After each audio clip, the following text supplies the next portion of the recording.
Hello students. तो स्वागत है आप सभी का इस वीडियो में, जिसमें हम लोग क्लास 10th के अध्याय 9 के उदाहरणों को हल करना प्रारंभ कर दिया था। तो इस वीडियो पार्ट 6 में हम लोग पढ़ेंगे उदाहरण 4। ठीक है, तो यह वीडियो पार्ट 6 है। इससे पहले हम लोगों ने वीडियो पार्ट 5 तक कंप्लीट कर लिया है। अगर आप लोगों ने उन वीडियोज को नहीं देखा है तो आप लोग उन वीडियोज को पहले देख लीजिए, उसके बाद इस वीडियो को देखिए। तो उन वीडियोज को देखने के लिए आप लोगों को इस वीडियो को डिस्क्रिप्शन में जाना होगा, वहां से उसका लिंक मिलेगा, आप लोग वहां से देख सकते हैं। ठीक है, और अगर आप लोग इस चैनल पर नए हैं तो चैनल को सब्सक्राइब कर लीजिएगा। ठीक है, तो चलिए हम लोग इस वीडियो को स्टार्ट करते हैं। तो देखिए उदाहरण नंबर 4। ठीक है, देखिए स्टूडेंट्स, उदाहरण 4 है। बोला गया है भूमि के एक बिंदु P से एक 10 मीटर ऊंचे भवन के शिखर का उन्नयन कोण 30 डिग्री है।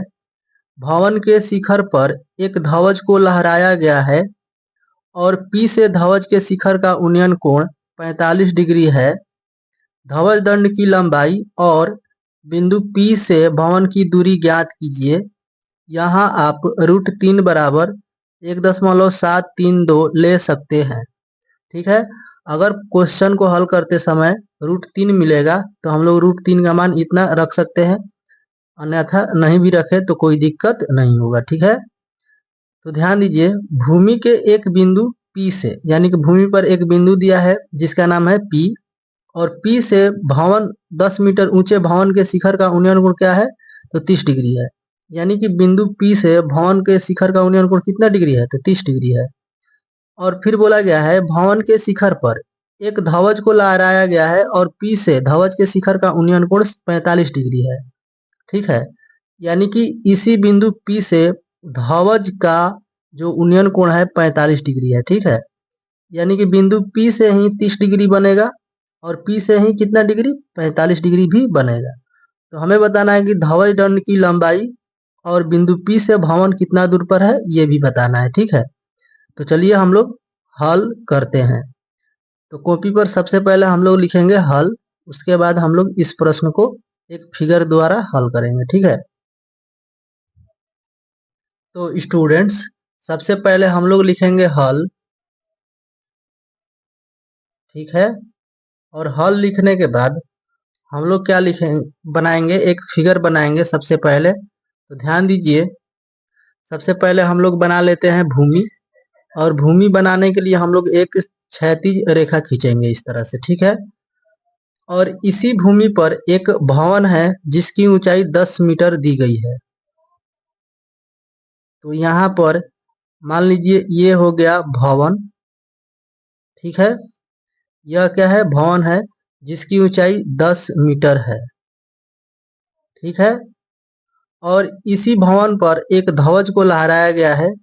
तो मान लेते हैं हम लोग कि ये ए मान लेते हैं ये बिंदु, और ये बिंदु मान लेते हैं बी। ठीक है, तो ए बी क्या हो गया, तो ए बी एक भवन हो गया, और इसी पर मान लेते हैं एक ध्वज को लहराया गया है।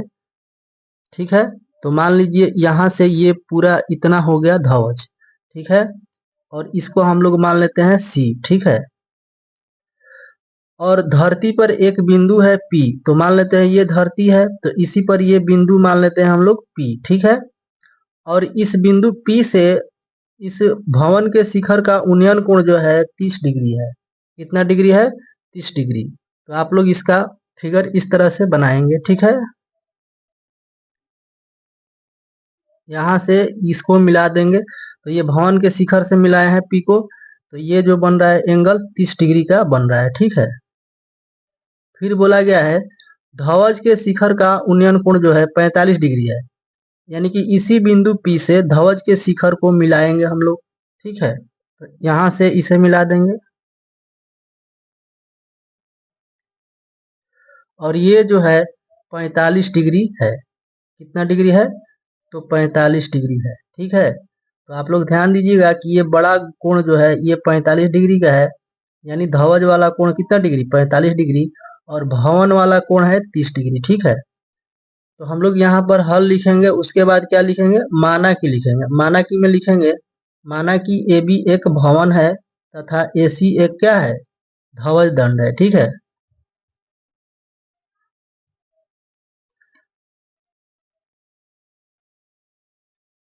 तो यहाँ पर हम लोग सबसे पहले लिखेंगे माना कि AB एक भवन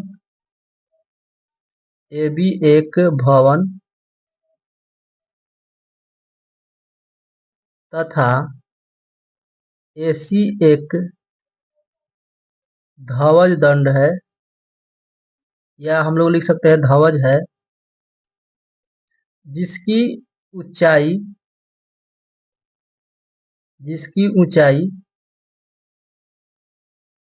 देखिए भवन की ऊंचाई दिया है 10 मीटर। तो पहले हम लोग लिखे हैं AB, यानी कि AB की हाइट पहले लिखेंगे हम लोग 10 मीटर। तथा है तो तथा लिखेंगे, देखिए तथा।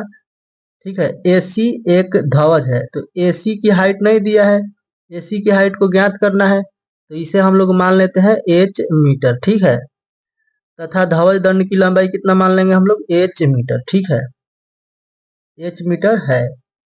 ठीक है, इतना हम लोग माना कि लिखेंगे। इसके बाद हम लोग इस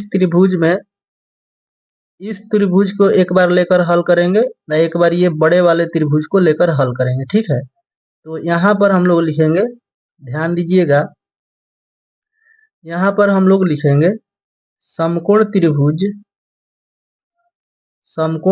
त्रिभुज ए बी पी में। ध्यान दीजिए, ये त्रिभुज बन रहा है ए बी पी, यानी कि यहाँ से ये वाला त्रिभुज बन रहा है छोटा वाला, यानी कितने डिग्री का एंगल, तो 30 डिग्री का एंगल वाला। ठीक है, यानी कि ए बी पी, यानी पी ए बी, इस तरह से। ठीक है, आपको दिखाई दे रहा होगा। तो हम लोग इस त्रिभुज की बात कर रहे हैं, तो यहाँ पर देखिए 30 डिग्री है, तो 30 डिग्री के लिए ये वाली भुजा क्या होगी, लंब होगी। ठीक है, यानी कि ए बी क्या होगा, लंब, और ये बीपी क्या होगा, बीपी कहिए या पी बी कहिए। ठीक है, ये हो जाएगा आधार। तो बताइए कि लंब और आधार में किसका संबंध होता है, कौन सा त्रिकोणमितीय अनुपात लगता है, तो लंब और आधार में लगता है tan थीटा। क्या लगता है, tan थीटा बराबर लंब बटा आधार होता है। तो हम लोग यहाँ पर लिखेंगे tan, थीटा के स्थान पर रखेंगे 30 डिग्री।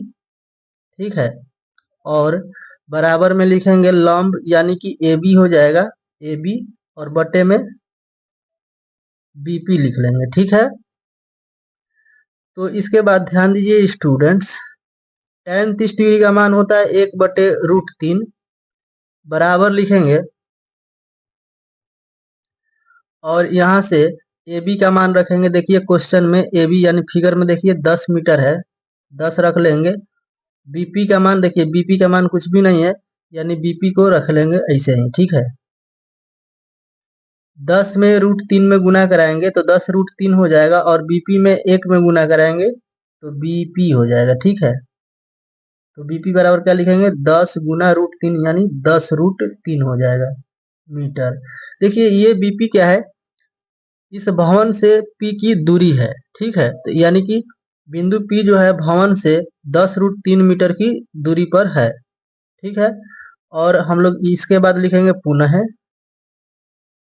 हमें तो मीनार अथी हमें तो धवज दंड की ऊंचाई भी चाहिए। ठीक है, तो हम लोग इसे ज्ञात करने के लिए कौन सा त्रिभुज लेंगे, तो सी बी पी या पी बी सी कह लीजिए, ऐसा भी आप कह सकते हैं। ठीक है, तो यहाँ पर लिखेंगे हम लोग समकोण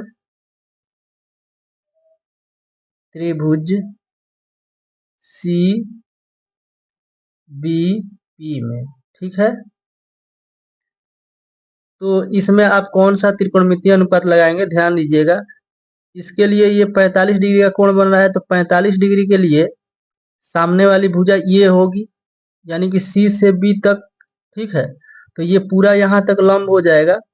तो इसके लिए आप ध्यान दीजिएगा, ये पूरा जब लंब होगा इतना, ठीक है, यानी सी से लेकर बी तक, अगर यहाँ से यहाँ तक लंब होता है, तो हम लोग क्या करेंगे कि ये वाली भुजा जो होगी पूरा यहाँ से यहाँ तक ये हो जाएगी, h प्लस 10 मीटर। ठीक है, यानी कि यहाँ से यहाँ तक तो 10 मीटर है और यहाँ से यहाँ तक h है, तो h को और 10 को मिला देंगे तो ये पूरा हो जाएगा, तो वही लिखे हम h प्लस 10। ठीक है, तो इसके लिए हम लोग यहाँ पर लिखेंगे tan 45 डिग्री बराबर, देखिए 45 डिग्री के लिए 45 डिग्री के लिए लंब क्या होगा, ये पूरा BC। ठीक है, तो यहाँ पर लिख लेंगे हम लोग BC और बटे में आधार लिखेंगे, आधार यानी BP लिख लेंगे। ठीक है, BP, और यहाँ से आप जानते हैं tan 45 डिग्री का मान होता है 1। ठीक है, बराबर BC का मान कितना है बताइए, तो ध्यान दीजिए फिगर में BC ये पूरा पूरा कितना है, h plus 10 metre, h plus 10 बटे में BP। ध्यान दीजिए BP कितना है बताइए, तो BP आया है 10√3 मीटर। ठीक है, तो BP का मान रख लेंगे हम लोग 10√3। ठीक है, और देखिए यहाँ पर 1 के नीचे कुछ नहीं है तो 1 है। ठीक है स्टूडेंट्स,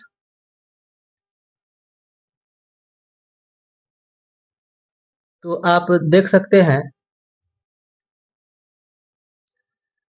इसके बाद होगा क्या कि तिर्यक गुणा हम लोग करा लेंगे। ठीक है, h प्लस 10 में हम लोग 1 में गुना कराएंगे, तो h प्लस 10 में और 1 में गुना कराएंगे तो h प्लस 10 हो जाएगा। ठीक है, और बराबर है तो बराबर लिखेंगे, 10√3 में 1 में गुना कराएंगे तो 10√3 हो जाएगा। ठीक है, और इसके बाद हमको क्या ज्ञात करना था, h ज्ञात करना था, यानी h क्या है, तो धवल दंड की लंबाई है। ठीक है, या ऊंचाई कहिए, कोई दिक्कत नहीं है। तो 10√3 हम लोग लिखेंगे यहाँ पर, और ये 10 जो है प्लस में है, इधर आएगा तो माइनस में हो जाएगा। ठीक है, तो देखिए इसके बाद क्या मिलेगा, h बराबर मिलेगा 10 10 दोनों में है तो दोनों जगह है तो कॉमन हो जाएगा, तो 10 से हम लोग भाग देंगे तो ये 10 कैंसिल हो जाएगा, बचेगा √3, और इस 10 से ये 10 एक बार में कैंसिल हो जाएगा तो 1 बचेगा माइनस में। ठीक है, इतना मीटर लिखेंगे। ठीक है स्टूडेंट्स, तो जैसा कि आप लोग जानते हैं इस तरह के हर एक प्रश्न में हम लोग लास्ट में हम लोग क्या लिखते हैं, अतः लिखते हैं। तो यहाँ भी हम लोग क्या लिखेंगे, अतः, अतः बिंदु P से भवन की दूरी,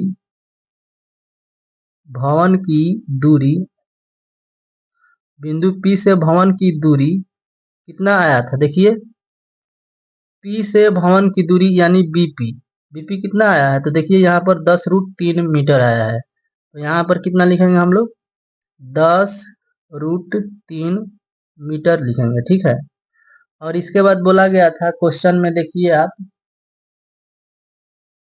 क्वेश्चन में बोला गया था धवल दंड की लंबाई, तो हम लोग यहाँ पर क्या लिखेंगे, धवल दंड